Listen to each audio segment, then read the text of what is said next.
Bismillahirrahmanirrahim. Assalamualaikum warahmatullahi wabarakatuh. Waalaikumsalam warahmatullahi wabarakatuh. Alhamdulillah, puji dan syukur kita panjatkan kepada Allah Subhanahu wa taala karena pada siang hari ini kita masih bisa bertemu dalam pembelajaran kita pada kesempatan ini.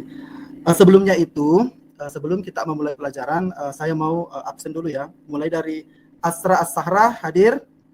Hadir, Pak. Ya, Tita Rizky? Hadir. Jadi pada kesempatan siang hari ini semua hadir. Sebelum kita memulai pelajaran kita pada siang hari ini, alangkah baiknya Ketua Kelas Muhammad Afra untuk diawali dengan doa ya kepada Ketua Kelas. Dipersilakan. Sebelum kita memulai pelajaran, mari kita berdoa pada siang hari ini. Doa mulai. Bismillahirrahmanirrahim. Rabbi zidni ilman warahmani fahman. Amin. Baiklah, kita akan mulai pelajaran kita pada siang hari ini.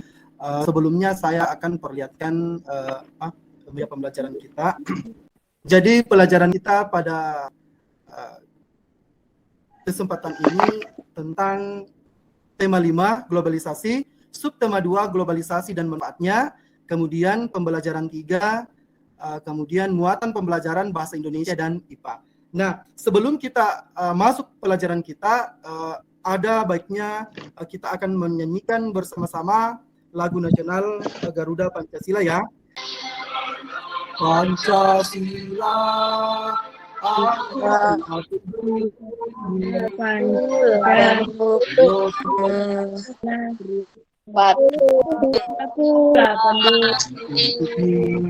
Maka sekarang kita lanjut ya.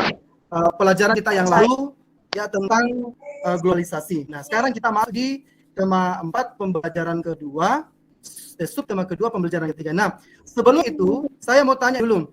Apa itu globalisasi, Rizky? Tita Rizky? Globalisasi adalah proses mendunia yang membuat setiap individu atau negara bisa saling terhubung tanpa pengaruh oleh batas negara. Ya. Tujuan pembelajaran kita pada siang hari ini yaitu 1, melalui kegiatan mengamati teks tentang pengangguran yang ditayangkan dalam PPT, ada tadi pengangguran, ya, peserta didik dapat menganalisis informasi penting dari teks dengan kosakata baku dan kalimat efektif yang dengan benar. Kita lanjut dengan membedakan antara kalimat efektif dengan kalimat tidak efektif. Perbedaan kalimat efektif dan kalimat tidak efektif. Jadi kalimat efektif itu merupakan kalimat yang berfungsi untuk mewakili gagasan penulis atau gagasan pembicara dan bisa diterima oleh pembaca. Nah, kalimat ini memuat makna khusus penulis dan sifatnya harus disampaikan jelas, padat, dan singkat. Nah, sebentar kita perlihatkan contohnya ya. Coba Akram, tadi kita sudah mengetahui bahwa yang dimaksud dengan kalimat efektif itu adalah kalimat yang mewakili gagasan. Nah, sekarang kalau kalimat yang tidak efektif itu yang bagaimana, Akram? Coba Akram. Kalimat tidak efektif merupakan kalimat yang tak terdapat sifat-sifat tertentu pada kalimatnya. Kalimat tidak efektif itu merupakan kalimat yang tak terdapat sifat-sifat tertentu pada kalimatnya. Nah, maksudnya sifat-sifatnya sebentar kita lihat ciri-cirinya antara kalimat efektif dengan kalimat tidak efektif. Tidak terdapat aturan seperti dengan kalimat efektif. Kita lihat ciri kalimat efektif. Coba Sabrina dibacakan nomor 1, Sabrina. Ciri kalimat efektif yang pertama adalah unsur penting atau pokok. Ya, yang pertama itu memiliki unsur penting atau pokok. Nah, yang mana itu unsur pentingnya? Memiliki subjek dan predikat.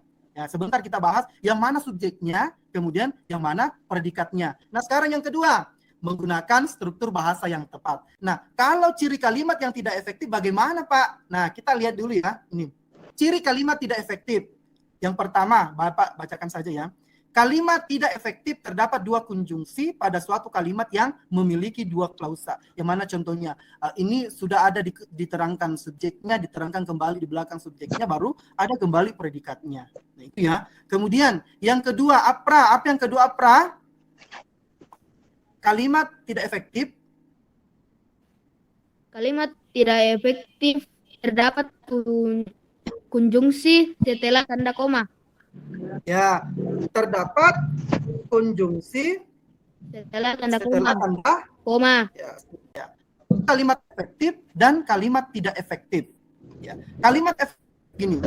Siswa itu segera masuk ruangan kelas setelah melihat kepala sekolah datang. Nah, kalau kalimat tidak efektifnya, siswa itu segera masuk ruangan kelas setelah dia melihat kepala sekolah datang. Nah, coba diperhatikan dulu. Ya, antara kalimat efektif yang pertama dengan kalimat tidak efektif juga yang pertama. Apakah di situ ada perbedaan? Ada. Ya, yang mana? Yang mana perbedaannya? Setelah dia. Ya. Ya, setelah Dia. Sekarang kita masuk. Bapak mau kasih tugas dulu. Ya, seperti LKPD yang Bapak sudah bagikan tadi. Coba ditulis contoh kalimat efektif dan kalimat tidak efektif. Ya. Nanti ada sebentar Bapak akan bagi kelompok lagi menjadi 2 kelompok. Ya, kelompok pertama nanti. Ya, kelompok pertama itu Apra dan Akram. Ya, sudah dimengerti ya. Untuk kelompok 2, ya Sabrina, Tita Reski dan Salsabila As-Sahra.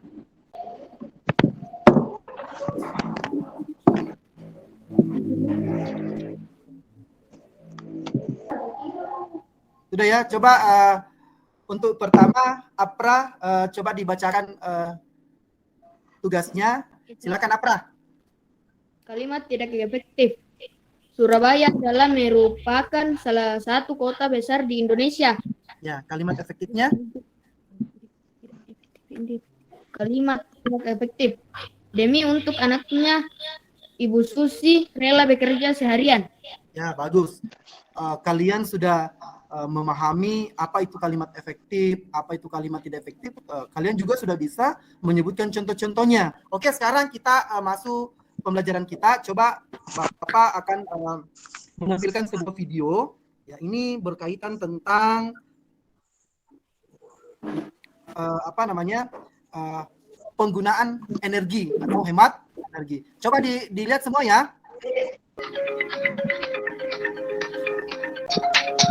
Ya, jangan lupa cabut ya kalau sudah tidak dipakai.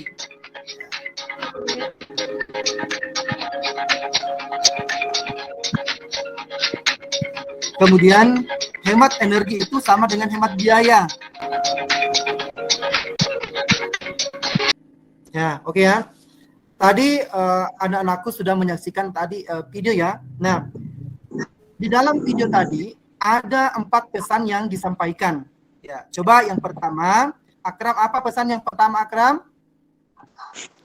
Jangan lupa cabut listrik kalau sudah tidak dipakai lagi. Ya, betul ya. Artinya misalnya kalau kita menggunakan kulkas TV, ya itu kalau sudah tidak dipakai lagi itu bisa dimatikan. Kemudian kalau perlu dicabut, ya cabut ya. Ya, kita masuk ke LKPD 2 lagi. Ya, ini tadi tugas kelompok ya. Jadi nomor 1, 2, 3, dan 4 ini dikerjakan secara berkelompok. Nanti dijawab juga dikirim melalui WA pribadi Bapak jawabannya yang sudah dikerjakan. Ya, oke, saya kasih waktu berapa puluh menit untuk mengerjakan tugas kelompoknya ya.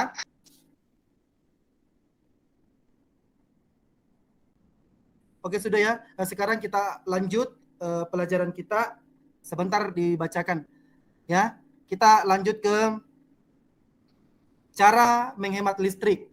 Ya, ada di sini video cara menghemat listrik ya. Coba dilihat. Dalam melakukan kegiatan sehari-hari, pastinya manusia nggak terlepas dari keberadaan listrik. Listrik adalah rangkaian fenomena fisika yang berhubungan dengan kehadiran dan aliran muatan listrik. Kali ini, Rizky akan membahas isi jawaban kita kelas 6 sekolah dasar bermanfaat mengenai alasan dan cara-cara untuk menghemat listrik. Listrik menimbulkan berbagai macam efek yang telah banyak diketahui, seperti keberadaan listrik statis, induksi elektromagnetik, dan arus listrik. Nah, pemanfaatan listrik yang kurang tepat dapat menyebabkan pemborosan energi listrik dan menimbulkan kerugian loh. Ya, kita lanjut kembali. Tadi setelah kita mengamati tadi video, ada 9 cara menghemat listrik. Ya, coba yang pertama dibacakan dulu Tita. Yang pertama apa Tita? Mencabut kabel dari stop kontak pada alat elektronik yang sedang tidak dipakai. Yang kedua, apalagi yang kedua, Pra? Jangan biarkan pengisi daya telepon seluler atau laptop di stop kontak semalaman. Bagus. Sekarang baiklah, kita akan masuk pembelajaran tentang ya, apakah pernah Anda mendengar tentang poster? Ya, apakah itu poster? Nah, poster itu merupakan salah satu media publikasi yang terdiri dari adanya tulisan, gambar, ataupun kombinasi antar keduanya dengan tujuan ialah untuk memberikan informasi kepada orang ramai.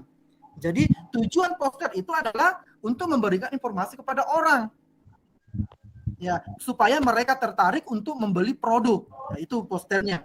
Contohnya poster Pepsodent, ya, kemudian minuman-minuman kaleng misalnya, itu adalah semua poster. Nah, di mana umumnya poster itu dipasang? Ya, di tempat-tempat yang ramai, misalnya bisa di sekolah. Poster yang sering di sekolah itu tentang menjaga kebersihan, atau poster tentang penggunaan atau penyalahgunaan narkotika dan obat-obat terlarang. Di mana lagi? Di pasar, di kantor, mall, puskesmas, dan lain-lain. Oke, kita lanjut. Nah, ini poster yang baik. Ya, gambar dan warna jelas dan dapat menarik perhatian. Yang kedua, komposisi gambar seimbang dan proporsional. Nah, sekarang kita lanjut lagi. Nah, ada ciri-ciri poster yang baik. Kemudian, cara membuat poster. Ya, coba dibacakan dulu Akram yang pertama, cara membuat poster. Tentukan tema dari poster yang akan dibuat. Ya, menentukan tema dari poster yang akan dibuat. Kemudian dibuatkan kerangka. Nah, sekarang tugas yang ketiga adalah buatlah sebuah poster tentang hemat energi. Apa sudah dibuat? Coba ditunjukkan posternya semua.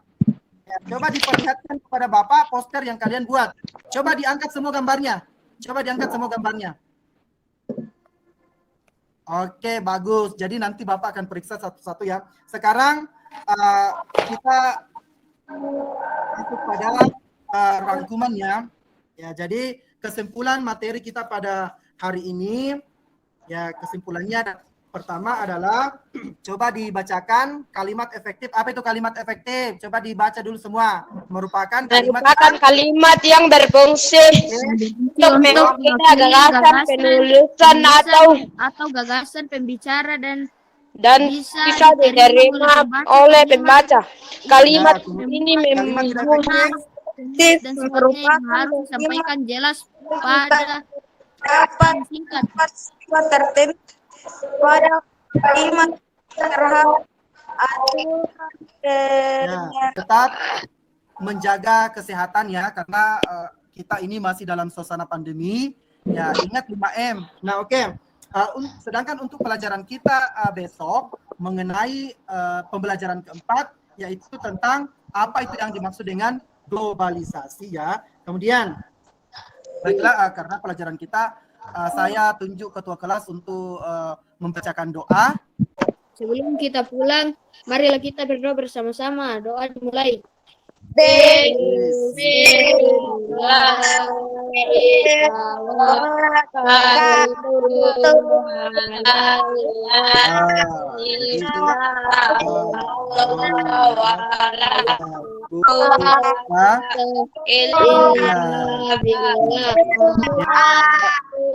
Baiklah, pelajaran kita sampai di sini ya. Jadi saya ucapkan Assalamualaikum warahmatullahi wabarakatuh. Waalaikumsalam warahmatullahi wabarakatuh.